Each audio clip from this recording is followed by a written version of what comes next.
সাবেক প্রধানমন্ত্রী ও BNP chairperson Begum Khaleda জিয়ার সঙ্গে সাক্ষাৎ করবেন ব্রিটিশ রাষ্ট্রদূত সারাহ কুক। ৪ সেপ্টেম্বর রাত ৮টায় রাজধানীর গুলশানে খালেদা জিয়ার বাসভবন ফিরোজায় তার সঙ্গে দেখা করতে যাবেন ব্রিটিশ রাষ্ট্রদূত। বিএনপির স্থায়ী কমিটির সদস্য ডাক্তার এজেডএম জাহিদ হোসেন বিষয়টি সাংবাদিকদের জানিয়েছেন। দীর্ঘদিন হাসপাতালে চিকিৎসাধীন থাকার পর গত ২১ আগস্ট বাসায় ফেরেন সাবেক প্রধানমন্ত্রী ও বিএনপি চেয়ারপারসন খালেদা জিয়া। ৮০ বছর বয়সী খালেদা জিয়া আর্থ্রাইটিস, হৃদরোগ, ফুসফুস, লিভার, কিডনি ও ডায়াবেটিস সহ বিভিন্ন জটিল রোগে দীর্ঘদিন ধরে ভুগছেন। তিনি রাজধানীর বেসরকারি এফআর কেয়ার হাসপাতালে নিয়মিত। আপনি কে? আপনি বিএনপির একজন কর্মী। আপনি কে? আপনি শহীদ জিয়ার একজন সৈনিক। আপনি কে?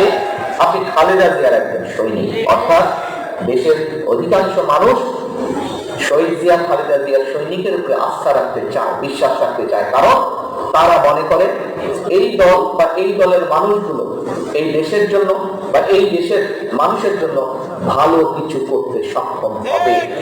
এই জন্যই তারা আপনাদের কাছে তাদের ভবিষ্যৎ জানতে চায়, আশার আলো দেখতে চায়, প্রত্যাশা করে আপনাদের কাছে।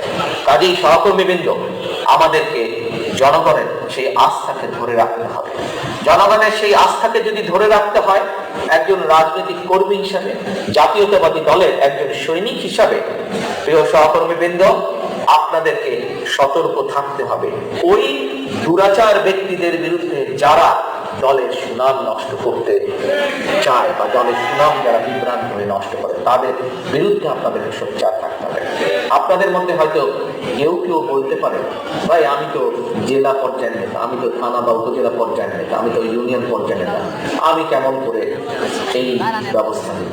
প্রিয় সহকর্মীবৃন্দ, আপনাদেরকে পরিষ্কার ভাবে, আপনি যেই পর্যায়ের হন না কেন, বিএনপি হন, যুবদল, ছাত্রদল, স্বেচ্ছাসেবক, মহিলা দল, শ্রমিক দল, পাখি দল, যেই পর্যায়ের নেতা হন না কেন, আপনি পরিষ্কার ভাবে বলে দিতে চাই আমি আজকে আপনাদের প্রত্যেকটা মানুষকে, আপনি যদি অন্যায়ের বিরুদ্ধে প্রতিবাদ গড়ে তুলতে সক্ষম হন, অন্যায়ের বিরুদ্ধে প্রতিবাদ করতে সক্ষম, সময় আপনাদের সাথে কথা হয়েছে, আপনাদের এখানে উপস্থিত অনেক সহকর্মী নেতৃবৃন্দের সাথে আমার যখন কথা হয়েছে বিগত কয়েক বছরে, আপনারাও এই অভিজ্ঞতা আমার সাথে শেয়ার করেছেন, আমার সামনে তুলে ধরেছেন।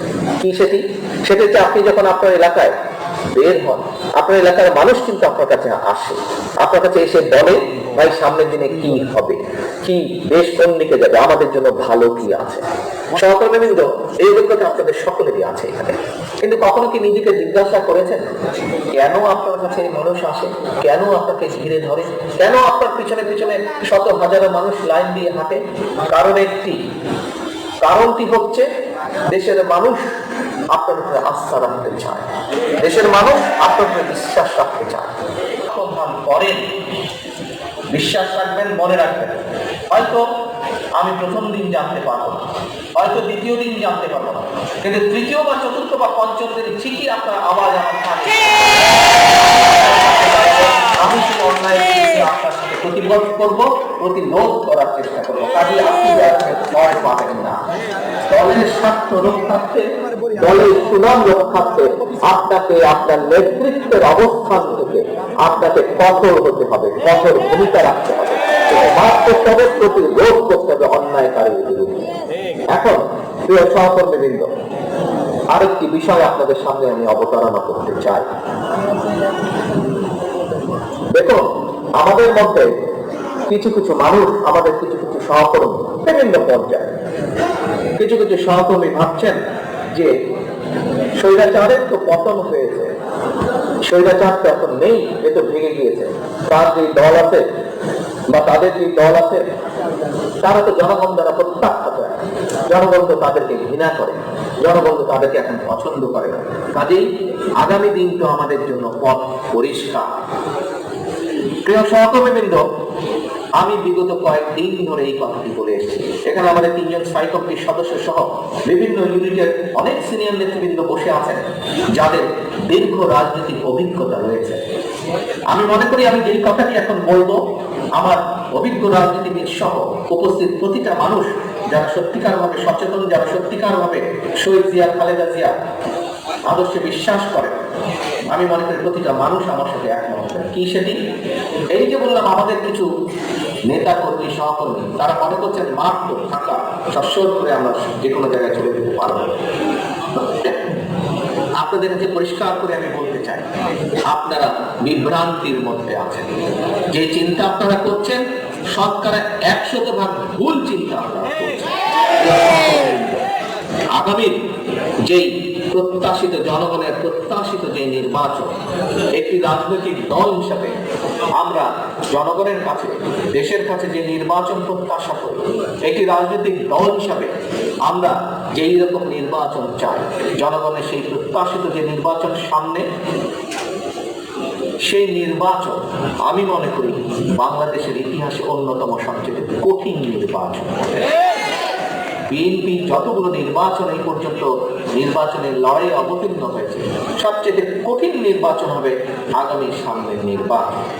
কাজী প্রিয় সহকর্মীবৃন্দ, আপনারা যারা ভাবছেন যে এখন তো কেউ নেই, আমরাই বিএনপি সবচেয়ে বড় দল, আমরাই সবচেয়ে বেশি জনসমর্থন, আমাদের সাথে আমাদের খুব সহজ হবে সবকিছু, ভুল ভুল এবং ভুল আপনারা। সহকর্মীবৃন্দ, 2007 সাল থেকে আমরা বিরোধী দলের অবস্থান করছি। বিগত 5 তারিখে স্বৈরাচারের যেদিন পতন হয়েছে সেদিনও আমরা বিরোধী দলে ছিলাম। আজকে যখন আমি আপনাদের সামনে বক্তব্য রাখছি, প্রিয় সহকর্মীবৃন্দ, আজকেও আমরা বিরোধী দলে অবস্থান করছি। আমাদের একজন খুব সম্ভব স্থায়ী কমিটির সদস্য বলেছেন বোধহয় আমার বক্তব্যে যে অ্যাকচুয়ালি আমরা বিরোধী দল না কি দল পরিষ্কার না। তবে রাজনীতির ভাষায় আমি যেটা বুঝি, একটি রাজনৈতিক দল হিসাবে যতক্ষণ পর্যন্ত আমরা জনগণের মতামত নিয়ে, সমর্থন নিয়ে, আমাদের রাজনৈতিক আদর্শ, দেশের মানুষের সামনে দেওয়া কমিটমেন্ট বাস্তবায়নের জন্য সরকার গঠন করতে সক্ষম না হন, ততক্ষণ পর্যন্ত তো আমরা বিরোধী দল থাকবো। আমি এইভাবেই দেখি বিষয়টিকে। কাজেই প্রিয় সহকর্মীবৃন্দ, আমরা বিরোধী দলে ছিলাম, আমরা বিরোধী দলে আছি। সহকর্মীবৃন্দ, বিগত 1 যুগেরও বেশি সময় ধরে দলের সম্মান, দলের স্বার্থকে, দলের লক্ষ্য, দলের আদর্শকে আপনারা রাত দিন পরিশ্রম করার মাধ্যমে জনগণের কাছে নিয়ে গেছেন। জনগণের আস্থা আপনারা অর্জন করেছেন, জনগণের বিশ্বাস আপনারা অর্জন করেছেন একজন বিরোধী দলের নেতা বা কর্মী হিসাবে। প্রিয় সহকর্মীবৃন্দ, আজকে আমাদের কোনো সহকর্মী যদি ভ্রান্ত ধারণার বশবর্তী হয়ে মনে করে যে আমাদের তো সামনে কেউ নেই, স্বৈরাচারের পতন হয়েছে, আমরা তো এখন সুর করে সামনে চলে গেল, নো, এটি ভুল। আপনি বিগত দিনে যেভাবে বিরোধী দলের একজন নেতা বা একজন কর্মী হিসাবে জনগণের আস্থা অর্জনের জন্য যেভাবে কথা বলেছেন, আপনাকে আজও সেভাবেই কথা বলতে হবে, আগামী দিনেও সেভাবে কথা বলতে হবে। আপনি